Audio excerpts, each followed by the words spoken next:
এর আগে স্থানীয় নির্বাচন হবার ব্যাপারে বেশ কিছু জায়গা থেকে দাবি উঠেছে এবং এটার একটা কাউন্টার দাবিও এসছে।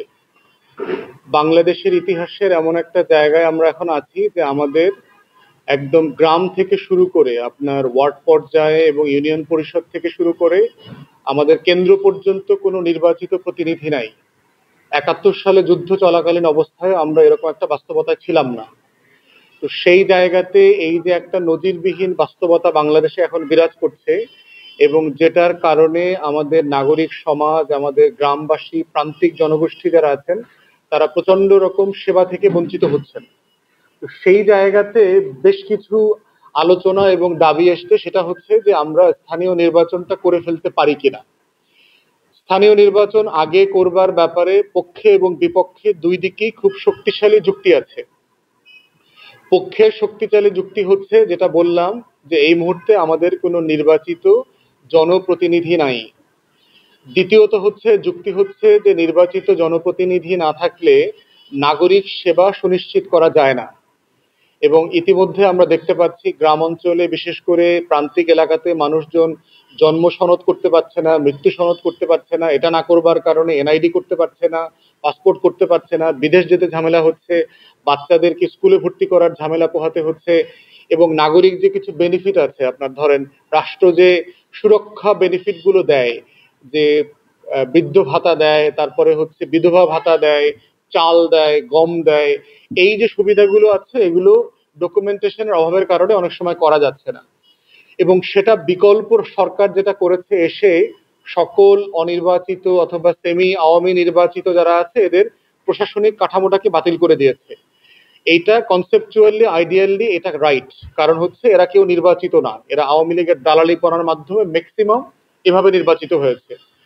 আমরা এর মাঝামাঝি একটা প্রস্তাবনা দিয়েছিলাম যে যারা গত বিভিন্ন নির্বাচনে স্থানীয় জনপ্রশাসনে নির্বাচিত হয়েছেন বিএনপি থেকে, জামাত থেকে, এবং যারা গণ অভ্যুত্থানের পক্ষের শক্তি ছিল, ফ্যাসিবাদ বিরোধী আন্দোলনে সক্রিয় ছিল, সেই মানুষগুলোকে পুনর্বহাল করা যায় কিনা প্রশাসক হিসেবে। এবং আমাদের তালিকাতে আমরা দেখেছি যে কাউন্সিলর যারা আছেন পৌরসভাতে এবং সিটি কর্পোরেশনে, সেখানে সব মিলিয়ে ধরেন প্রায় ৫৭০০ কাউন্সিলর থাকার কথা, তার ভিতরে ১৭০০ কাউন্সিলরের তালিকা আমরা পেয়েছি যারা গণ অভ্যুত্থানের পক্ষে শক্তি, যারা ফ্যাসিবাদ বিরোধী আন্দোলনে সক্রিয় ছিলেন, ফ্যাসিবাদ বিরোধী রাজনৈতিক দলগুলোর সাথে সক্রিয় ছিলেন এবং জেল জুলুমের শিকার হয়েছেন, মিথ্যা মামলার শিকার হয়েছেন, এবং অধিকাংশ জায়গায় তারা আওয়ামী লীগকে নির্বাচনে পরাজিত করে জিতেছেন।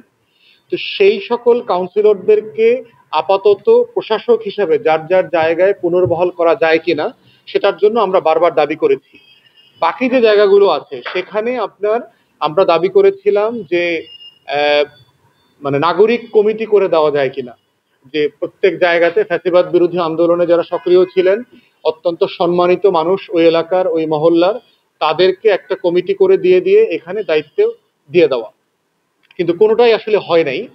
কারণ হচ্ছে অনেক রাজনৈতিক দল আসলে সিম্পলি এটা চায় না, এবং যারা চায় না তাদেরও যৌক্তিক কারণ আছে। তারা বলছে যে এত নির্বাচন করবার প্রস্তুতি এই মুহূর্তে অন্তর্বর্তীকালীন সরকারের নাই, তাদের অন্য অগ্রাধিকার আছে। সেক্ষেত্রে অগ্রাধিকারকে মাথায় রেখে ন্যূনতম সংস্কার করে নির্বাচনের দিকে চলে যাওয়া।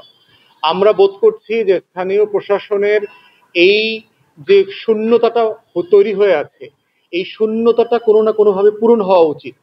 এবং এই বিষয়ে একটা তর্ক আলাপ আমাদের মধ্যে আসা দরকার, যে সেটা কি আপনি প্রশাসক দিয়ে করবেন, সেটা কি আপনি জনপ্রতিনিধি যারা ফ্যাসিবাদ বিরোধী আন্দোলনে ছিল তাদেরকে দিয়ে আংশিক করবেন, তাদেরকে কি আপনি নাগরিক সমন্বয়ক কমিটি করে দেবেন বিভিন্ন মহল্লায়, ইউনিয়ন পরিষদে, উপজেলাতে।